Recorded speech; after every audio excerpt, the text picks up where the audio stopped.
Kita lanjutkan materi selanjutnya, yaitu adalah kombinasi antara translasi dan rotari.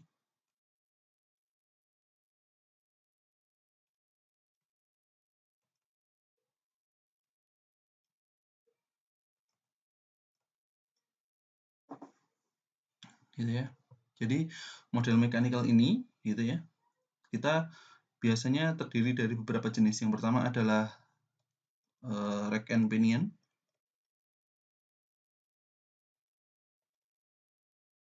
Terus kemudian yang kedua adalah pulley and cable.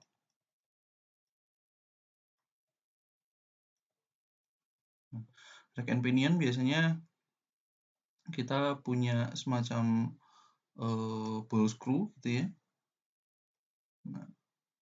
Nah, terus kemudian di sini kita punya semacam gear. Nah, gitu.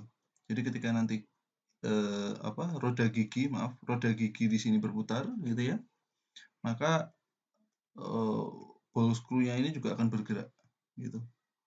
Jadi merubah putaran dari rotasi, ini ya rotasi ke translasi yang ada di sini. Terus kemudian pulley and cable gitu ya, biasanya ada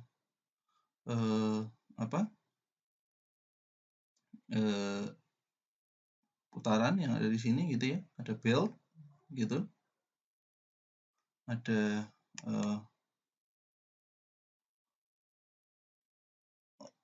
roda yang besarnya juga gitu ya, roda yang besarnya juga. Nah, terus kemudian di sini tergantung. Nah, ini translasinya, ini rotasinya.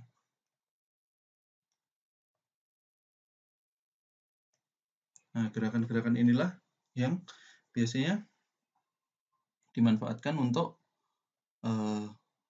mengubah dari rotasi ke translasi gitu ya. Atau bisa juga menggunakan shaft with lead screw.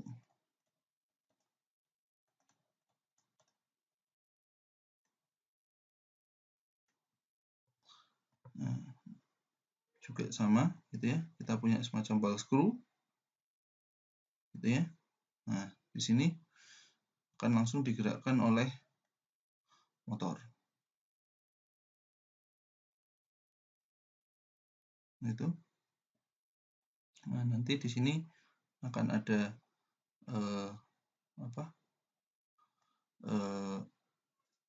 benda yang bisa bergerak ke kanan dan ke kiri gitu ya, translasi. Nah, ini motornya, ini gerakannya rotasi gitu. Nah, yang kita modelkan di sini gitu ya, yaitu adalah rack and pinion. Nah, rack and pinion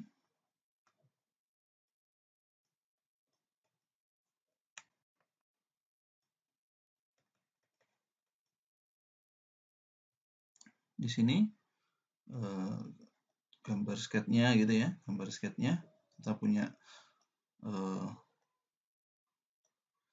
semacam gear gitu ya, yang dia memiliki torsi input gitu. Tentu saja di sini juga memiliki posisi gitu ya, posisi yang tentu saja gear ini nanti bergerak seiring dengan racknya gitu ya. Di sini racknya tentu saja punya alur gitu ya, yang mengikuti dari pinionnya gitu. Nah, di racknya ini gitu ya, di racknya ini biasanya terdapat juga pengarah gitu, pengarah yang fungsinya adalah untuk mengarahkan si rack-nya ini gitu ya, nanti supaya tetap berada pada jalurnya gitu ya.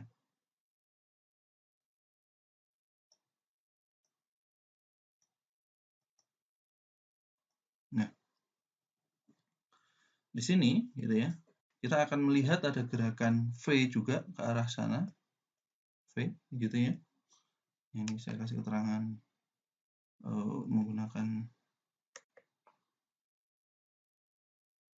warna merah, pinion,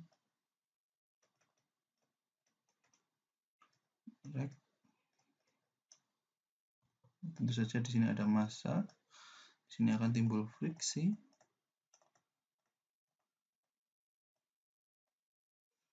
Gitu. Di sini adalah base. Nah, tentu saja di sini juga timbul friksi. B, gitu ya. Di sini adalah pengarah.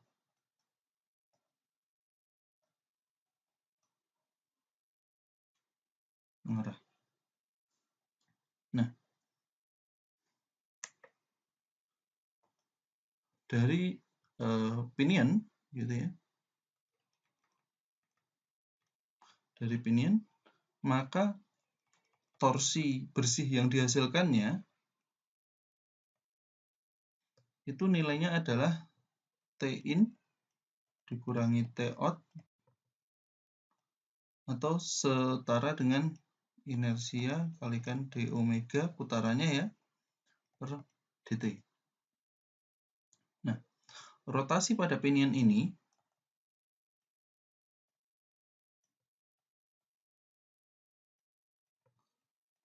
akan menghasilkan gerakan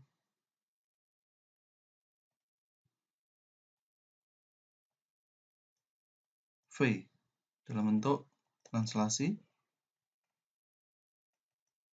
gitu ya, sehingga nilai besar nilai V-nya yaitu adalah R dikalikan omega. R ini adalah jari-jari pinionnya, sehingga besar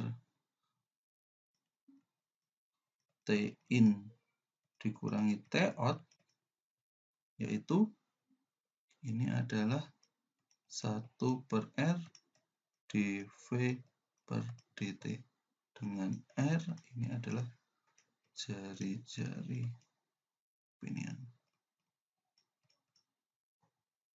Jari-jari pinion. Nah, dari persamaan itu, gitu ya. Dari persamaan itu, kita punya nilai T out per R min R kalikan V sama dengan M dV per dt gitu ya, sehingga nilai T in yaitu adalah M dV per dt ditambah R kalikan V dikalikan R sama dengan 1/R dV per dt. T in min R kalikan RV sama dengan 1/R tambah M kalikan R dV per dt dengan dV per dt sama dengan R1 plus MR kuadrat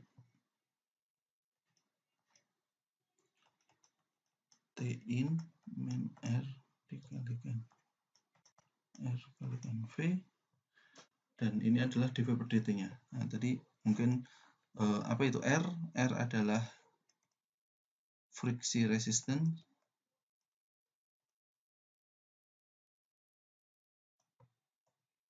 antara rak dan base. Tadi juga belum diberi keterangan bahwa F out gitu ya. F out ini adalah M dV per dt ditambahkan dengan R kalikan V. Jadi friksi dari masanya itu sendiri seiring pergerakannya ditambahkan dari friksi dikalikan kecepatannya. Gitu ya. Nah, berarti dari situ kita bisa membentuk bond graph-nya, yaitu adalah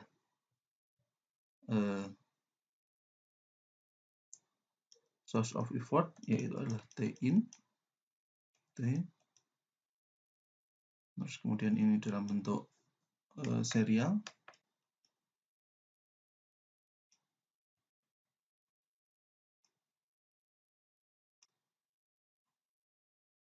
yaitu adalah massa pinion,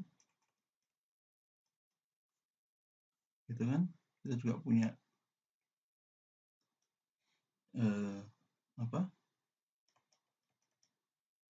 putaran dari pinionnya, gitu ya, seiring dengan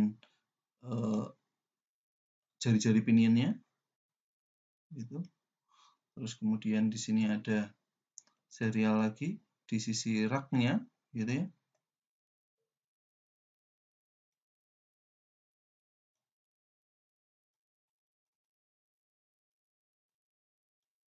Massa rak.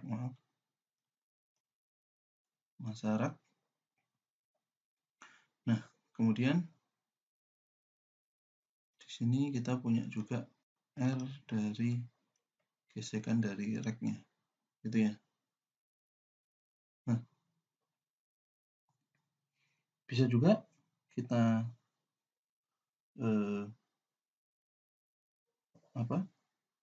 sederhanakan dari persamaan ini berdasarkan persamaan yang di atas, gitu ya. Sehingga source of effort-nya yaitu adalah T in per R, gitu. Terus kemudian ini adalah 1x, ini inersianya yaitu langsung massa ditambah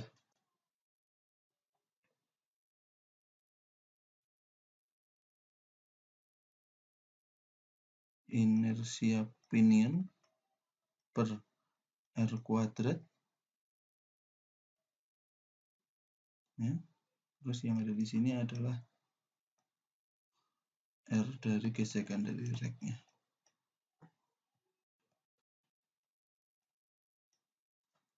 Gitu. Maka kita punya bond graph-nya, gitu ya. Sedangkan contoh yang kedua yaitu adalah puli dan kabel sistem.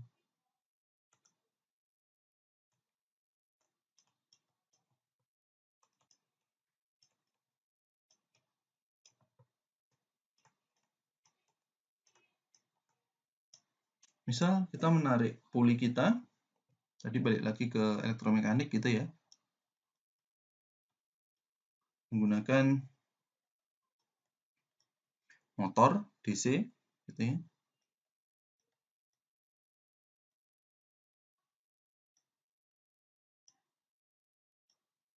Gitu. Nah, di sini kita punya ideal bearing.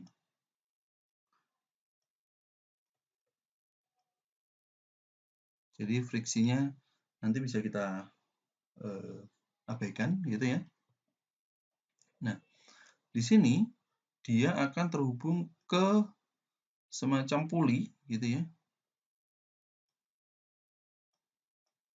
Puli bearing. Nah, ini puli.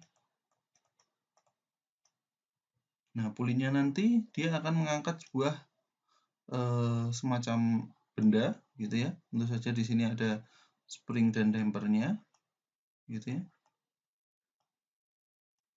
Massa.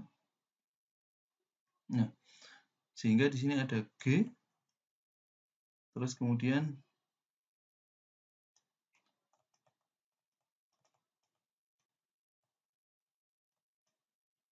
ada fleksibel rope. Nah, di sini ada dua macam gerakan. Yang pertama adalah gerakan Y2, gitu ya. Di sini ada juga gerakan Y1. Nah, yaitu adalah puli dikendalikan motor.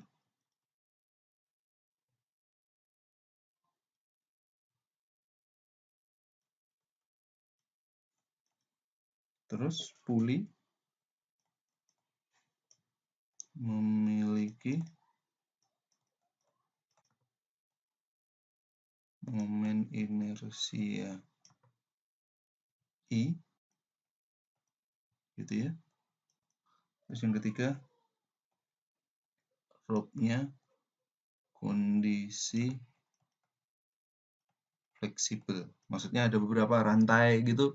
Nah, maka tidak bisa menggunakan persamaan ini. Ketika rantai, maka langsung massa saja. Tapi kalau di sini belt gitu ya, karet atau mungkin tali-tali yang biasa, maka dia akan mengalami regangan sama lenturan seperti itu. Sehingga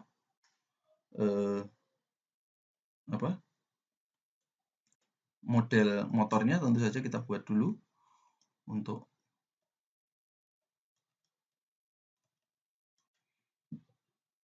sama dengan yang ada di elektromekanik. VA sama dengan L DI per DT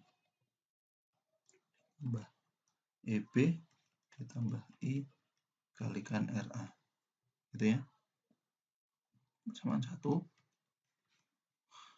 Nah, EB ini adalah back EMF, besarnya adalah KA dikalikan omega, gitu ya. Dengan KA ini adalah konstanta motor.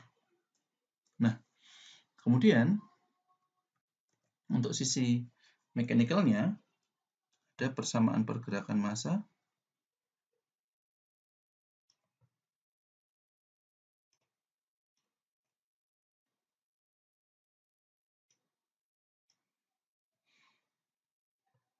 kita punya spring, damper, terus kemudian di sini ada massa,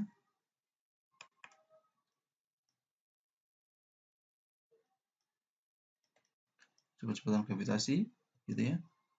Nah, di spring ini sendiri, gitu,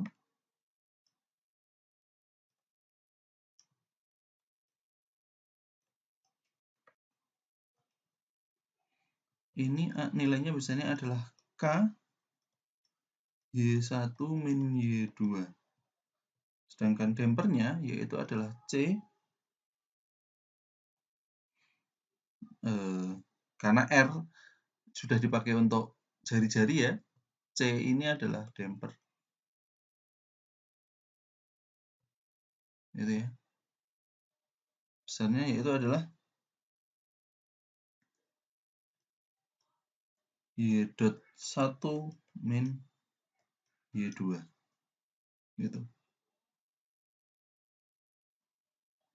Hingga persamaannya diketahui yaitu adalah MY1 double dot yaitu adalah min K Y1 min Y2 kurangi ini dot juga C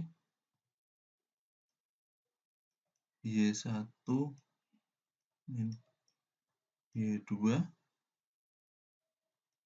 gitu ya, dikurangi M kali G. Ini merupakan persamaan yang kedua. Nah, kemudian ada persamaan pergerakan puli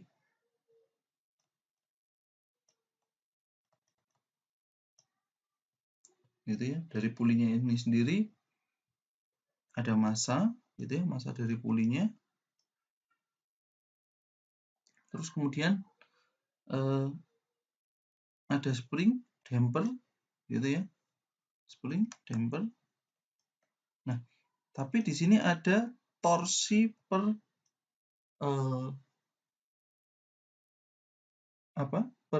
per jari-jari dari pulinya, gitu ya. Jadi di sini ada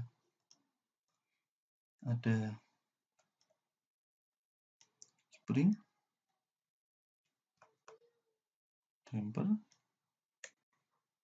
springnya juga sama, persamaannya yaitu adalah K Y1 min Y2, sedangkan C Y1 dot min Y2 dot.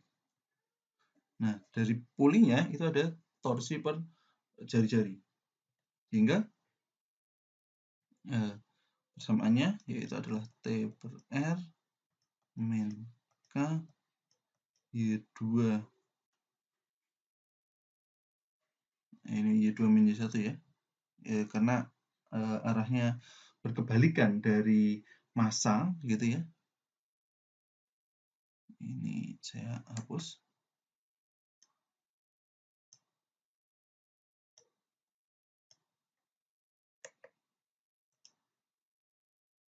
Y2 Y1 2 per Y1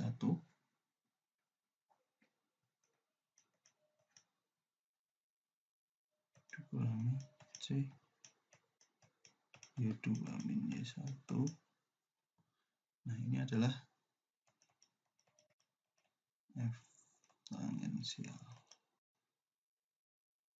atau F tangensial yaitu adalah I omega R, I dikalikan posisi, inersia dikalikan posisi gitu ya. Maka besarnya yaitu adalah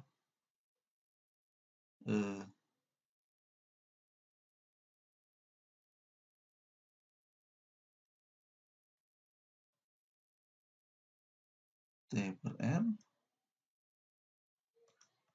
K Y2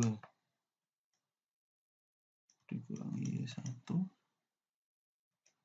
min C Y2 min Y1. Ini dikalikan dengan R, yaitu adalah I dikalikan omega dot, gitu ya. Sehingga dari tiga buah persamaan ini, gitu ya, kita buat bond graph-nya yang masing-masing punya source of effort di sini ya. Kemudian kita punya juga untuk LA, kemudian kita punya untuk RA, gitu ya. Kemudian kita punya girator di situ yang besarnya setara dengan KA, gitu ya. Terus kemudian di sini giratornya berubah menjadi gerakan rotasi, gitu ya. Gerakan rotasinya di sini dia punya inersia dari puli,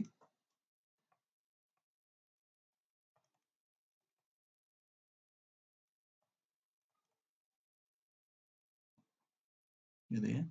Terus kemudian dari I puli ini dia akan diputar. Nah, di perputarannya ini setara dengan T per R gitu ya. Kita wujudkan dalam bentuk gamma, gitu kan. Terus kemudian dari ini ke satu series terhubung ke spring dan damper, gitu ya. Nah, dari sini dia akan ke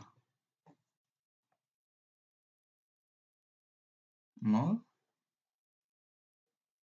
ke 1 yaitu adalah C damper. Terus kemudian di sini ada R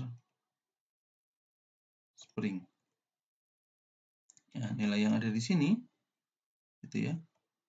Ini akan masuk ke massa.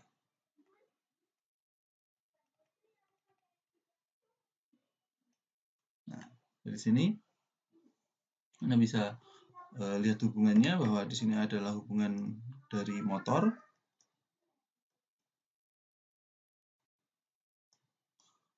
gitu ya, shaft. Nah, ini adalah pulley. Itu tentu saja ini bisa disederhanakan 1 0 gitu.